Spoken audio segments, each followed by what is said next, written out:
World leaders have emerged from a high-level United Nations meeting on Burma, declaring some progress is being made on the situation in the troubled country. UN Secretary-General Ban Ki-moon convened the informal talks on the sidelines of the UN General Assembly. They've put further pressure on the Burmese junta to hold a dialogue with the opposition and to improve its human rights record. The ministerial meeting of the Group of Friends on Myanmar, the other name by which Burma is known, called on the junta to make tangible progress on political reforms ahead of a possible visit by UN Chief Ban Ki-moon to the country by year-end. UN Special Advisor on Burma, Ibrahim Gambari, has secured little progress in 4 visits to the country. Of further concern to the UN is that military rulers have announced elections in 2010, which they say is part of a roadmap to democracy.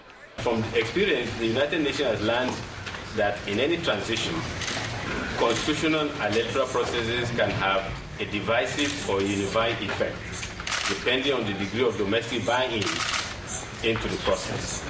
Critics say the elections are a sham designed to cement the military's power and have expressed concern about the form those elections might take. The dice will be loaded in favor of the military, but I believe from a certain viewpoint, some progress is better than no progress. Problem is the NLD has not been a part of the process. They may not participate in it, and if they don't, the country will remain divided and the problem will remain unsolved.